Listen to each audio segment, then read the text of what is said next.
So hello Tectonic family, welcome to my YouTube channel. I hope you all will be fine. So let's get started.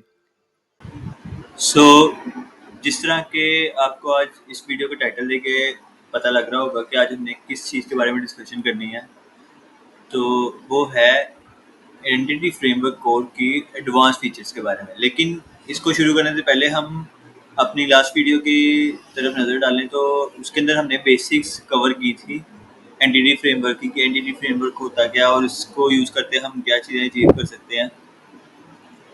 तो entity framework जो है वो हमारी database के साथ connectivity को इंश्योर करता है और भी बहुत सारी चीज़ें हम उससे अचीव कर सकते हैं। अगर किसी ने मेरी लास्ट वीडियो नहीं देखी तो वो जाके देखे ताकि उसकी बेसिक्स क्लियर हों और फिर वो इन चीज़ों को समझ पाएगा। तो शुरू करते हैं आज की इस वीडियो को। So introduction to advance features in EF core. अब EF कोर की बेसिक्स तो आपको पता होंगी अगर आपने मेरी लास्ट वीडियो देखी है, तो लेकिन इसके एडवांस फीचर्स आज हम देखेंगे कि इसके एडवांस फीचर्स होते क्या हैं। तो इसके जो एडवांस फीचर्स हैं उसके अंदर हमारे पास पहले पॉइंट तो हमारे पास यही बनता है कि हमने अपनी सी शार्प को यूज़ करते हुए, सी शार्प एक लैंग्वेज है, इसके बारे में मैंने आपको थोड़ा बहुत बताया। तो सी शार्प को यूज़ करते हमने किस तरह अपनी क्यूरीज को यूज़ करना होता है और किस उसके यूज़ करते हुए हम कोई भी CRUD ऑपरेशन किस तरह परफॉर्म कर सकते हैं, उन चीज़ों को देखते हुए हम क्यूरीज लिखते हैं। और इन क्यूरीज को लिखने के लिए हमारे पास सबसे बेहतरीन जो आती है ना, अगर ये कोर को यूज़ कर रहे हो तो वो लिंक क्यूरीज है। लिंक क्यूरीज के बारे में भी इंशाल्लाह मैं आगे नेक्स्ट वीडियो बनाऊंगा जिसके अंदर आपको बताऊंगा कि लिंक क्यूरी होती क्या है। वैसे तो बहुत ज़्यादा डिटेल वो वीडियो, मतलब उसके ऊपर डिटेल से बात करना बनता है क्योंकि अच्छा खासा अगर आपको एक्सप्लेनेशन चाहिए ना कि वो होती क्या है, उसको यूज़ कैसे करते हैं, तो उसके ऊपर भी एक पूरी प्लेलिस्ट बन सकती है। लेकिन मैं आपको बेसिक्स उसमें बताऊंगा। तो जो EF कोर है इसको हम लिंक क्यूरीज से भी यूज़ करते हुए हम बहुत सी चीज़ें अचीव कर सकते हैं। तो जो एडवांस लेवल है उसके बारे में हम देखते हैं चीज़ें। तो उसके अंदर हमारे पास पहले आता है ईगल लोडिंग। अब आपके ब्रेन में आ रहा होगा कि ये होती क्या है। जो ईगल लोडिंग होती है ये हमारी, जो भी हमने कोई क्यूरी लिखी हो, ये उस क्यूरी को मल्टीपल टाइम चलाने से अवॉइड करती है। मतलब जैसे फॉर एग्जांपल आप इसको अचीव करने के लिए ना, आप डॉट इंक्लूड एक कीवर्ड होता है, आप उसको यूज़ करते हो कि किस तरह वो आपके जो रिलेटेड डाटा जो आपको चाहिए डेटाबेस से, आपने उससे किस तरह उस डॉट इंक्लूड को यूज़ करते हुए उसको गेट करना है और एक से ज़्यादा मरतबा आपकी वो क्यूरी ना चले। ठीक है, ये काम होता है हमारा ईगल लोडिंग का। लेकिन इसके साथ साथ अगर हम लेज़ी लोडिंग देखें तो जो लेज़ी लोडिंग है वो हमारी जो डेटाबेस होती है उससे डाटा फैच कर रही होती है कोर के थ्रू, लेकिन वो जो अपफ्रंट डाटा जो लोड करने में जो टाइम कंज्यूम होता है और जो उसके बीच में रहते हुए एक्स्ट्रा जो हमारी क्यूरीज रन हो रही होती हैं उस चीज़ को कम कर देता है। ये सिर्फ चीज़ आपकी लेज़ी लोडिंग से ही अचीव हो सकती है अगर आप EF4 यूज़ कर रहे हैं। फिर उसके बाद आ जाता है एक्सप्लिसिट लोडिंग। एक्सप्लिसिट लोडिंग क्या होती है? ये आपको अलाउ करती है मैनुअली कि आप जो भी आपका रिलेटेड डाटा जो आप लोड करना चाह रहे हैं वो आपकी ज़रूरत के ऊपर लोड हो। मतलब इसका जो कीवर्ड होता है ना वो होता है डॉट लोड। तो आपकी अकॉर्डिंग जो रिक्वायरमेंट है उसको यूज़ करते हुए फुली कंट्रोल करती है और सिर्फ वही जो नेसेसरी डाटा जो आपको रिक्वायर्ड होता है ना सिर्फ वही लोड करके लाएगी without any making other changes के। आपको चाहिए फॉर एग्जांपल कोई एक नाम चाहिए यूज़र का, उसके मतलब रिलेटेड अगर उसकी आईडी आपके पास मौजूद है, उस आईडी के बिहाफ पे सिर्फ आपको यूज़र का नाम चाहिए, तो ये सिर्फ यूनिकली वो उठा के लाएगी, ना कि सारा यूज़र का पूरा डाटा। ठीक है, तो इन तीनों चीज़ों के बारे में आपको डिफरेंसेस तो पता लग गए होंगे और बड़े मेजर डिफरेंसेस है, ये नहीं कि रिजेम्बलेंस है। ये आपको जब आप इम्प्लीमेंट करेंगे ना तो आपको उस चीज़ में ज़्यादा अंदाज़ा होगा कि जब आप उसकी क्यूरी लिख रहे होते हैं तो आप कैसे उस क्यूरी को अचीव कर रहे होते हैं। सही है। फिर उसके बाद आ जाता है ग्लोबल क्यूरी फिल्टर्स।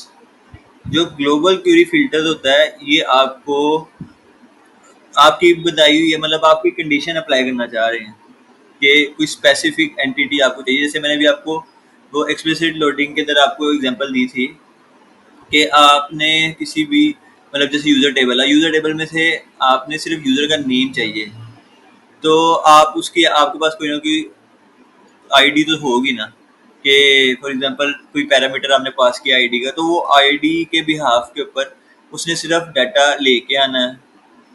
और जैसे फॉर एग्जांपल आप गेट कर रहे हो, तो वो डाटा आप गेट कर रहे हो। फॉर एग्जांपल आप डिलीशन करना चाह रहे हो, तो वो डिलीट किस तरह होगी वो आप आईडी के बिहाफ पे करवा सकते हो। तो ये कुछ ना मतलब इस तरह की आप क्यूरीज लिखते हो जो ग्लोबली नॉर्मल होती है, यूज होती हैं, कि आपने फिल्टर कराना तो किसी एक आईडी की बिहाफ पे करवा रहे हो, तो वो चीज़। तो ये सेट होता है पूरा जो फिल्टर्स का होता है ना, ये आप एक पूरा सेटअप बनाते हो और इसको आप एक नाम दे देते हो मेथड का। For example on model creating, मतलब कि अगर कोई आपका मॉडल क्रिएट हो रहा है डीपी कॉन्टेक्स्ट के अंदर ना, डीपी कॉन्टेक्स्ट भी इसके अंदर हम एक अलग से क्यूरी बनाते हैं जो सिर्फ जो हमारे के हमने कोई अगर हमारा टेबल है उसके मुताबिक हमने किस तरह कौन सा डीपी कॉन्टेक्स्ट है और मतलब हमारा डीपी नेम क्या है, उसमें से हमने कौन सा टेबल चाहिए। किसी एक खास कंट्रोलर की बात कर रहा हूँ मैं, जैसे होम कंट्रोलर, तो उसके अंदर हम ऊपर डीबी कॉन्टेक्स्ट डिफाइन कर देते हैं कि ये डीबी कॉन्टेक्स्ट हो और उसके अंदर ये टेबल मौजूद हो, तो ये मॉडल हमारा गेट हो। तो ये मैं उस चीज़ के रिलेटेड बात कर रहा हूँ। तो फिर उसके बाद आ जाती है शेडो प्रॉपर्टीज़। जो शेडो प्रॉपर्टीज़ होती है ना, ये तो सी शार्प के मॉडल क्लासेस के अंदर एग्जिस्ट नहीं करती, लेकिन ये जो डेटाबेस है ना, ये उसके अंदर ट्रैकिंग के लिए यूज़ होती हैं। और ये जो ट्रैक करानी होती है ना आपने चीज़ें, जैसे आपकी क्रिएशन डेट क्या थी या आपकी मॉडिफाई बाय डेट क्या थी, मतलब कि मॉडिफाई बाय किसने किया, मतलब मॉडिफाई किससे हुआ, ये हम ये ऑटोमेटिकली पीछे बैक एंड साइड पे खुद ही होता है। जब ऑब्जेक्ट कोई आप बना रहे होते हो ना मॉडल के अंदर, तो ये डेटाबेस साइड पे ही होता है, लेकिन इसको ईएफ को आपको अलाउ करता है कि जब भी कोई प्रॉपर्टी अपडेट हो रही है या उसकी कोई मतलब अपडेशन डेट आ रही है या क्रिएशन डेट आ रही है, तो ये उसको हैंडल करती है। और फिर उसके बाद आ जाता है कॉन्करेंसी कंट्रोल्स।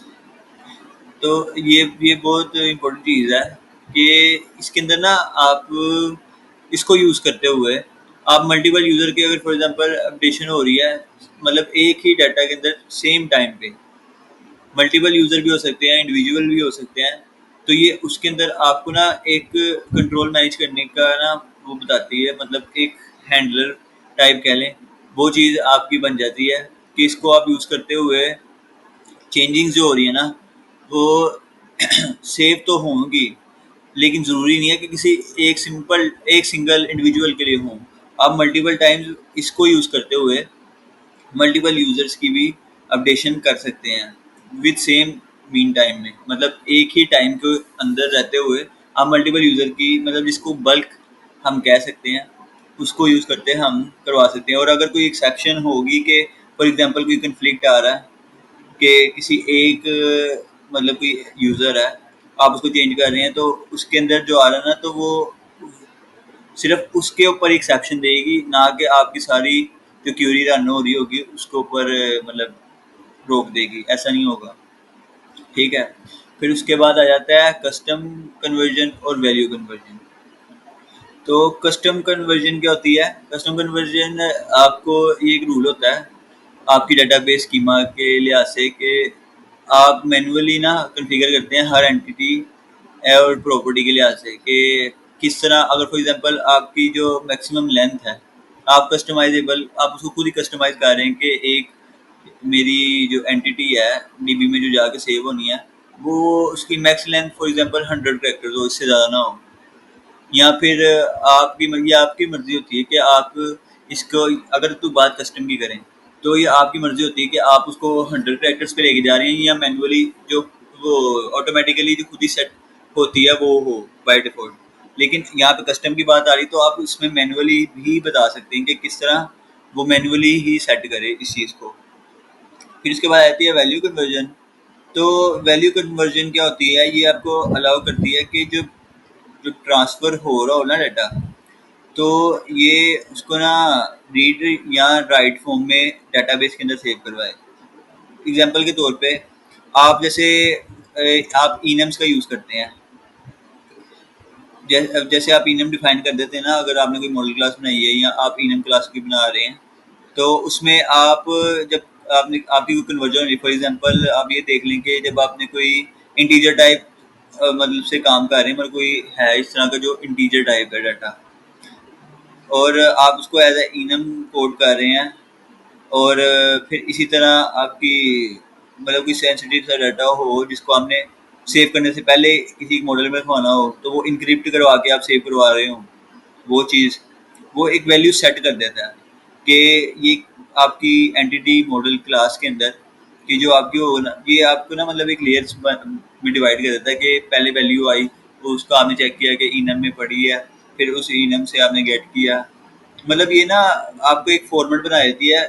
ये अब आपकी स्टोरेज रिक्वायरमेंट के ऊपर होगी कि किस तरह आपने वैल्यू को कन्वर्ट करवा के आगे भेजना है। सही है। फिर उसके बाद आता है रो एसक्यूएल क्यूरीज। ये बहुत इंपॉर्टेंट है।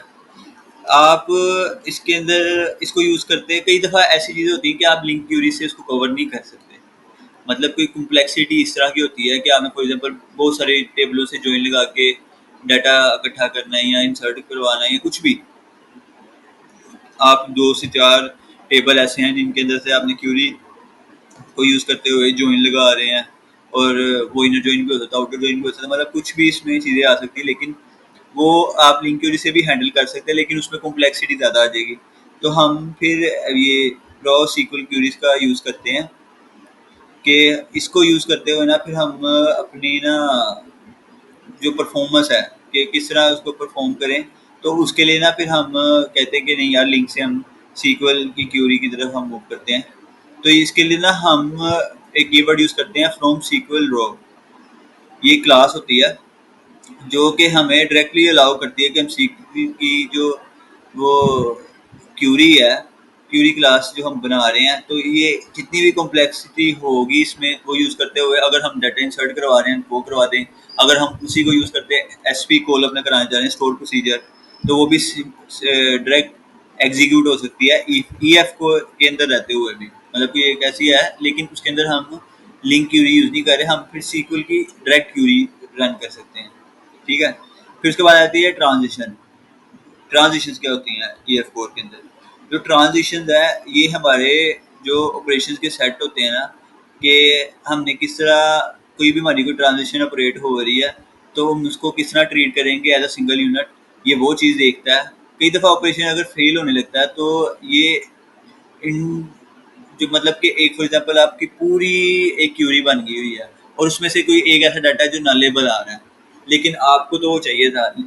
हो सकता है इधर ऐसे कि फ्रंट साइड से कोई ऐसी वैल्यू हो कि जो हम हमारी पास ना हो रही हो बैक एंड साइड पे, तो वो पूरी की पूरी जो एग्जीक्यूशन क्यूरी हमारी बनी होती है ना, जो एग्जीक्यूट कर रही होती है, तो वो उसको ना के ख़राब करने से उसको रोल बैक कर देती है। फॉर एग्जांपल अपडेशन का केस देख लें कि अगर आप किसी चीज़ में अपडेट कर रहे हैं, तो वो उसके अंदर पूरी की पूरी ट्रांजेक्शन को रोल बैक कर देता है। इसके लिए हम इसको मैनेज करने के लिए ना हम एक कीवर्ड यूज़ करते हैं डीबी कॉन्टेक्स्ट ट्रांजिशन का, कि आप फॉर एग्जांपल मल्टीपल इंसर्शन करवा रहे हैं, मल्टीपल वो टेबल्स में, तो वो उसके अंदर हम एक साथ सबको या तो सक्सेस की तरफ लेके जाएगा या फेलियर की तरफ। तो इस चीज़ को यूज़ करते हम इन चीज़ों को डाटा इंटीग्रिटी को मैनेज कर सकते हैं, कॉम्प्लेक्स सिस्टम अगर हमारा बना हुआ है कोई भी सिस्टम का। फिर उसके बाद आती है परफॉर्मेंस ऑप्टिमाइजेशन टेक्निक। इसके अंदर ना हम परफॉर्मेंस को भी अटेन कर सकते हैं, लेकिन उसके कई सारे मेथड हैं। जैसे फॉर एग्जांपल इसमें एक कीवर्ड यूज़ होता है एज नो ट्रैकिंग का, कि वो सिर्फ ना रीड ओनली रखे क्यूरी को, जिससे हम मतलब कि जैसे फॉर एग्जांपल हमारे में बहुत सारे टेबल आ सकते हैं, कोई एक क्यूरी रन कर रहे हैं और उसके अंदर हमारे बहुत से टेबल हैं। अब उन टेबल्स को पूरा पूरा कम्प्लीटली लोड तो नहीं कर सकते ना, कि अगर हम लोड करने लगें तो हमारी स्पीड तो फिर कहाँ से कहाँ चली जाएगी। तो उस चीज़ से बचने के लिए हम एज नो ट्रैकिंग का कीवर्ड यूज़ करते हैं कि वो सिर्फ रीड ओनली करे क्यूरी को और उससे परफॉर्मेंस इंक्रीज होगी और वो जो चेंजेस होंगी ना उसको वो स्किप करा देगा उस मीन टाइम के लिए। मतलब कि अगर हमारा जो नेसेसरी चीज़ है अगर हम कोई ऑप्टिमाइज कर रहे हैं और अपडेट कर रहे हैं तो वो उस चीज़ को कवर कर लेता है। और ये हमारी कंपाइल टाइम में जो होती है ना वो अगर फॉर एग्जांपल हमारी कोई हमने सेव करवा दी कैशे मेमोरी का आपको आइडिया तो होगा। तो अगर हमने कंपाइल टाइम पे कोई मेमोरी वो मतलब कोई हमारा डाटा है वो हमने कैशे में सेव करवा दिया है तो ये इसको यूज़ करते हम कि अपनी कैशे मेमोरी से भी डाटा दोबारा उठा सकते हैं। मतलब रीयूजिबिलिटी का भी ऑप्शन आ जाता है यहाँ पे। फिर उसके बाद आ जाती है handling migration for complex scenarios. अब हम माइग्रेशन को यहाँ पे कैसे यूज़ करते हैं। मैंने जैसे कि EF4 के अंदर जो बेसिक थी उसमें मैंने बताया था माइग्रेशन हम कैसे करते हैं। जब हमने फॉर एग्जांपल हमारे पास bulk of data code first approach अगर हम यूज़ कर रहे हैं तो हम यहाँ पे ही ना अपने सर्वर साइड से ही उसके मॉडल्स बना लेते हैं। और वो मोर देन वन भी हो सकता है। ये जरूरी नहीं कि सिर्फ एक टेबल का एक टाइम पे माइग्रेशन से वो स्कीमा जनरेट हो। आप 20 भी आपके टेबल है ना आपने उसके मॉडल्स बनाए हुए हैं और माइग्रेशन रन करें तो वो 20 के 20 टेबल्स की अलग से नेमिंग कन्वेंशन यूज़ करते हैं। जो भी हमने कॉलम नेम लिखवाए हों या टेबल नेम लिखवाए हों तो वो सेम एज इट इज़ उसी चीज़ को लेके चलता है।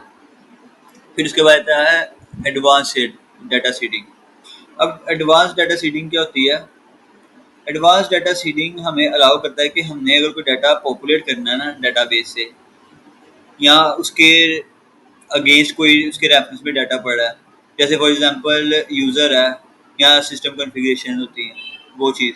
तो इसमें हम इस चीज़ को ना इस तरह यूज़ कर सकते हैं कि फॉर एग्जांपल एंट्रीज और जो डाटा मतलब सेट होते हैं तो ये उनको उसके इन्वायरमेंट को ना डिप्लॉयमेंट या प्रोडक्शन के लेवल पे ना हमारी चीज़ को ऑप्टिमाइज कर देता है। ये हमें ना एक टूल प्रोवाइड करता है जिसके थ्रू हम अपनी चीज़ों को मैनेज कर सकते हैं। इसके लिए हमारे पास एक कीवर्ड होता है हैश डाटा का। ये हैश डाटा का ना एक मेथड होता है जो हमें इंश्योर करता है कि जो हमारा नेसेसरी डाटा जो स्टार्टअप क्लास के अंदर जो लोड हो ये उस चीज़ को इंश्योर करता है कि हाँ ये उस टाइम पे लोड होना चाहिए। हैश डाटा का जो कीवर्ड जो मैं आपको बता रहा हूँ ना मेथड होता है उस चीज़ का। तो ये इसलिए से ना हमारी चीज़ों को काफ़ी ज़्यादा एडवांस और उसकी ना चीज़ों को ऑप्टिमाइज करने के लिए यूज़ होता है। तो आज की इस वीडियो का हमारा मेन मोटिव यही था कि आपको एडवांसमेंट जो है EF4 के अंदर वो आपको उस चीज़ के बारे में पता लग जाए। तो अगर तो किसी ने मेरी EF4 की जो बेसिक्स थी अगर वो उसने नहीं देखी तो हो सकता है माइट बी पॉसिबल कि उसको ये चीज़ों का जो आज हमने डिटेल में बात की है उसका पता ना लग सके समझ ना लग सके। तो मैं डिस्क्रिप्शन में उसका लिंक डाल दूँगा वीडियो का। तो आप जाके पहले वो देखें फिर इस वीडियो पे आइएगा ताकि आपको काफ़ी हद तक चीज़ें क्लियर हों। तो आज को इस वीडियो को यहाँ पे एंड करते हैं। तो मिलते हैं इंशाल्लाह नेक्स्ट वीडियो में। तब तक के लिए अल्लाह हाफिज़। So don't forget to like, subscribe and share. Thank you.